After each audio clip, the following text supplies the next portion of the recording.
प्यारे विद्यार्थियों, आज हम नगरीय शासन के विकास के बारे में अध्ययन करेंगे। नगरीय स्थानीय संस्थाएं हैं, इनका विकास किस प्रकार से हुआ। जैसा कि हम जानते हैं, स्थानीय शासन को दो क्षेत्रों में विभाजित किया जाता है, ग्रामीण और नगरीय।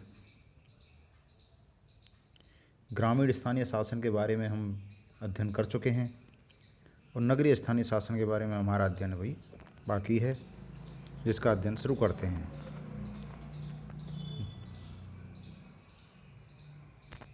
नगरीय शासन का विकास अनेक चरणों के बीच में विकसित होता हुआ वर्तमान स्थिति तक पहुंचा है।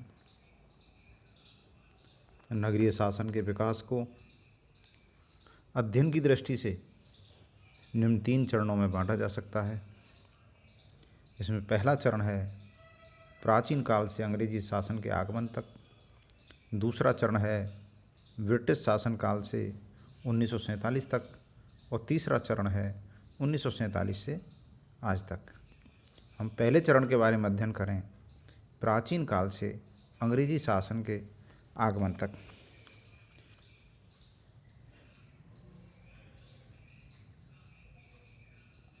विभिन्न प्रकार के अनुसंधानों से या शोध के द्वारा ये ज्ञात हुआ, इतिहास के अध्ययन से ये ज्ञात हुआ कि भारत में नगरपालिका शासन की जड़ें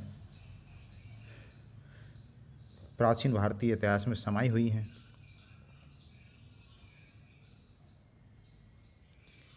ये देखने में भले ही अजीब लगे, लेकिन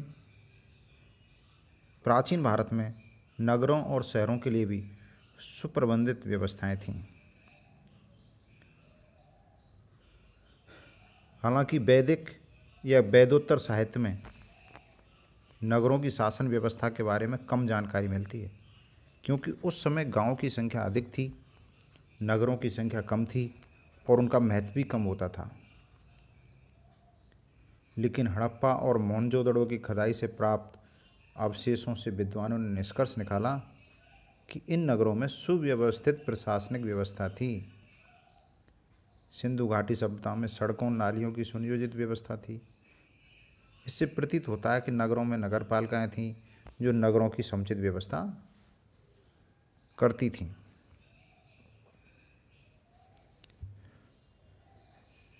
नगरीय स्थानीय शासन की संगठित प्रणाली का वर्णन हमारे महाकाव्यों रामायण और महाभारत में भी मिलता है।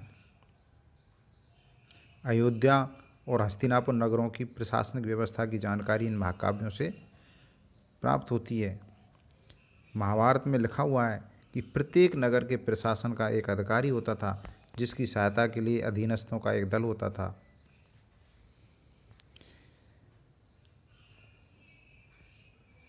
कौटिल्य ने भी अपने अर्थशास्त्र में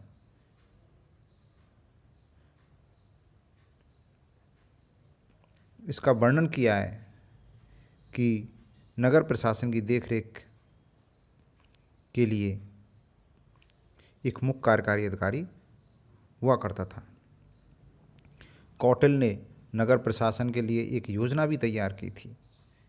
उस योजना में नगर के महापौर को नागरिक कहा जाता था, जो नगर के दैनिक प्रशासन के लिए जिम्मेदार था। नगर प्रशासन का महत्वपूर्ण दायित्व नगर की स्वच्छता की देखभाल करना, जल निकास प्रणाली और सड़कों की साफ सफाई की देखभाल करना हुआ करते थे। मेगस्थनीज ने भी अपनी पुस्तक इंडिका में पाटलिपुत्र के सुव्यवस्थित नगरीय प्रशासन की विवेचना की है। मेगस्थनीज ने बताया कि नगर में कानून और व्यवस्था, बाजारों पर नियंत्रण, अपराध तथा सामाजिक बुराइयों का उन्मूलन, वार्डों के अनुसार लोगों का पंजीकरण, गुप्तचर व्यवस्था आदि कार्य किए जाते थे।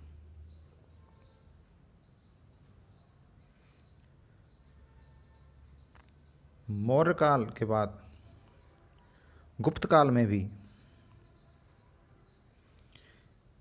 नगरीय प्रशासन व्यवस्था पर्याप्त समुन्नत थी।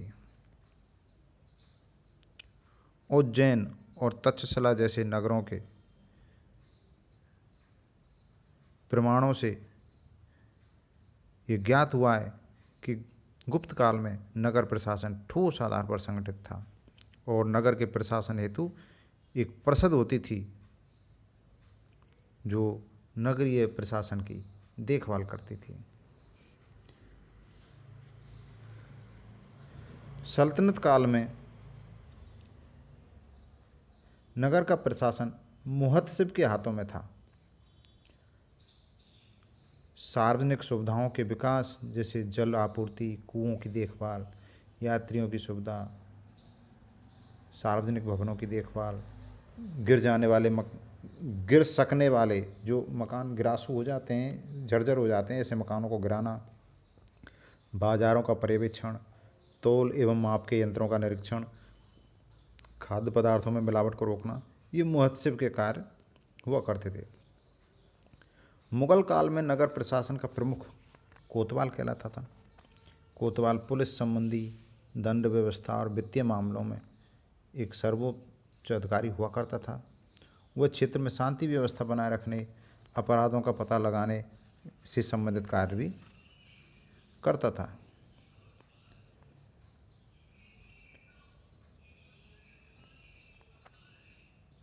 अब दूसरा चरण है ब्रिटिश शासनकाल से 1947 तक। आज हम जो स्थानीय शासन का संगठन या उसकी कार्यप्रणाली देखते हैं वह ब्रिटिश राज की देन है। ब्रिटिश राज ने नगरीय शासन प्रणाली को निर्वाचन आधारित बनाने के प्रयास किए और प्रतिनिधियों को निर्वाचकों के प्रति उत्तरदायी बनाने के प्रयास किए। ब्रिटिश शासनकाल में स्थानीय शासन व्यवस्था में अनेक परिवर्तन हुए। ब्रिटिश शासन में स्थानीय शासन प्रशासन को 4 कालों में विभक्त करके अध्ययन कर सकते हैं। पहला काल 1687 से 1881।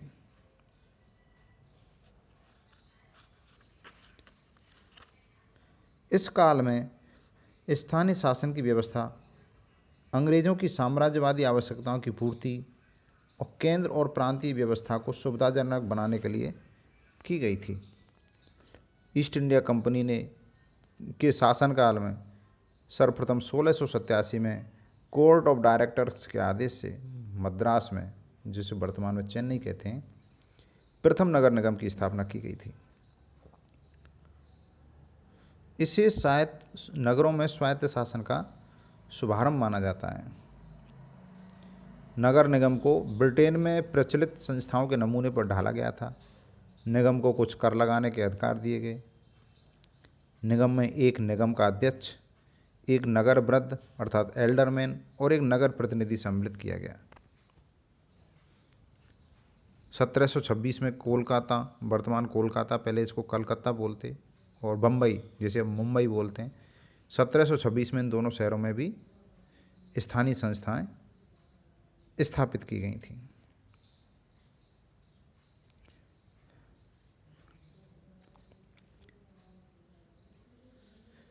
दूसरा काल होता है 1882 से 1919।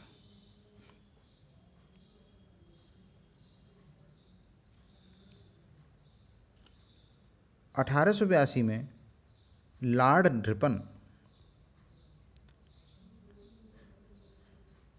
भारत के गवर्नर जनरल थे, जो लॉर्ड मेयो के उत्तराधिकारी थे। भारत में स्थानीय शासन का संगठित और स्पष्ट विकास लॉर्ड रिपन के शासनकाल में हुआ।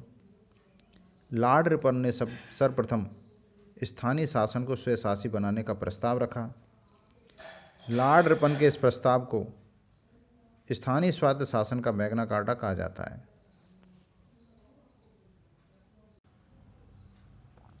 लॉर्ड रिपन को भारत में स्थानीय शासन का जन्मदाता भी कहा जाता है।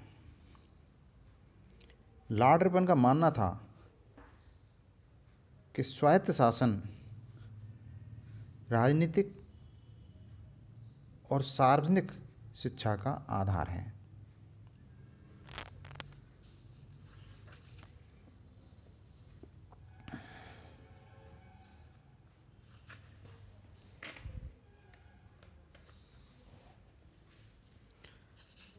लॉर्ड रिपन के प्रस्ताव के बाद इस काल में 1907 में एक विकेंद्रीकरण आयोग का गठन किया गया। यह आयोग हाव हाउस की अध्यक्षता में गठित किया गया।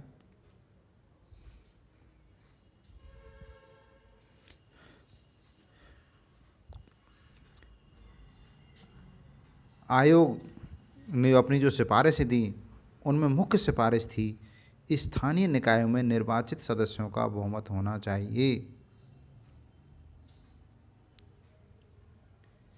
अर्थात अब तक जो स्थानीय निकाय थे उनमें निर्वाचित सदस्य नाम मात्र के थे। आयोग का काम ही ये पता लगाना था कि विकेंद्रीकरण करके सरकारी व्यवस्था को कितना सरल बनाया जा सकता है। विकेंद्रीकरण की प्रक्रिया में सत्ता और उसके मात्रा में उत्तरदायित्वों को निचली संस्थाओं को, जो नीचे के स्तर की संस्थाएं, उनको सुपुर्द कर दिया जाता है।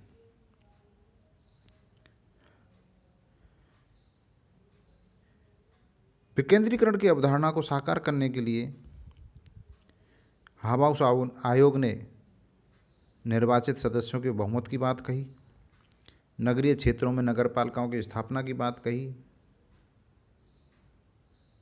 और प्राथमिक शिक्षा के उत्तरदायित्व को नगरपालिकाओं के सौंपने के लिए कहा।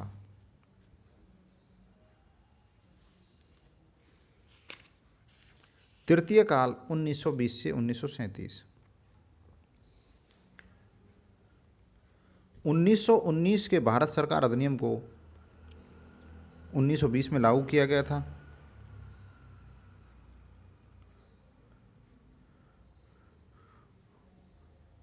(1919) के अधिनियम द्वारा प्रांतों में द्वैध शासन प्रणाली लागू की गई थी। इसमें स्थानीय शासन को राज्य सूची के विषयों में, हस्तांतरित विषयों में, राज्य सूची में 2 प्रकार के विषय रखे गए थे तब, आरक्षित और हस्तांतरित। हस्तांतरित विषय जो लोकप्रिय मंत्रियों के अधीन रखे गए थे। राज्य सूची के विषयों में हस्तांतरित प्रकार के विषय श्रेणी में स्थानीय शासन को रखा गया और यह सिफारिश की गई कि स्थानीय संस्थाओं को पूर्णतः निर्वाचित बनाया जाए, मताधिकार के क्षेत्र को विस्तृत किया जाए, गैर सरकारी अध्यक्ष का चुनाव किया जाना चाहिए। अर्थात अब तक सरकारी पदाधिकारी ही इन संस्थाओं का अध्यक्ष हुआ करता था। चतुर्थ काल 1937 से 1947 तक।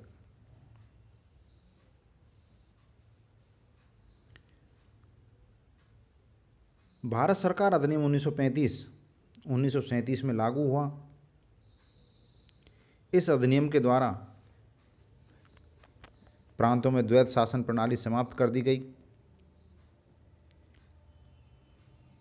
और सभी विषय जो राज्य सूची के विषय थे वो लोकप्रिय मंत्रियों के अधीन आ गए।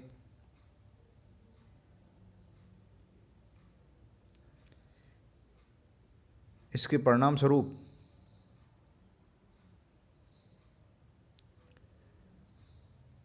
लोकप्रिय मंत्रियों ने स्थानीय स्वायत्त संस्थान को अधिक लोकतांत्रिक बनाने के प्रयास किए।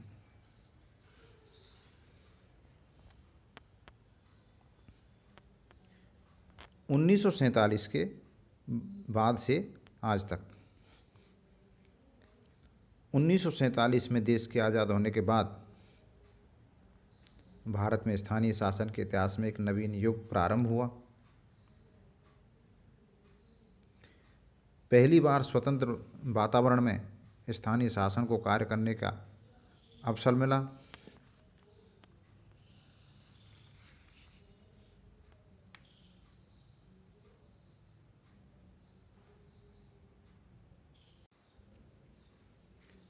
1947 के बाद स्थानीय शासन के विकास को हम दो भागों में बांटकर अध्ययन कर सकते हैं।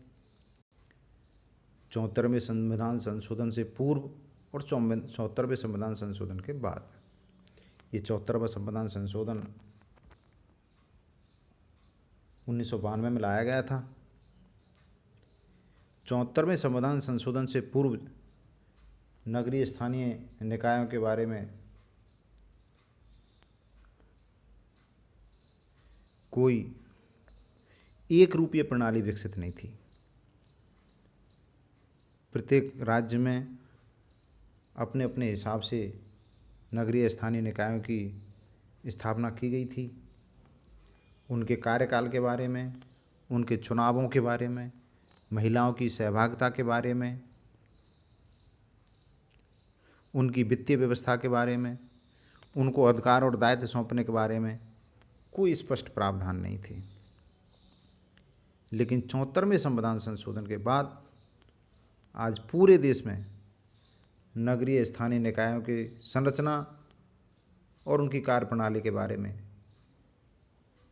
एक रूपता है, क्योंकि 74वां संविधान संशोधन अधिनियम उनको एक संरचनात्मक और कार्यात्मक ढांचा प्रदान करता है। आज नगरीय स्थानीय निकायों का संवैधानिक स्वरूप है। नगरीय स्थानीय निकायों के सुनिश्चित चुनाव, उनकी वित्तीय व्यवस्था के लिए वित्त आयोग,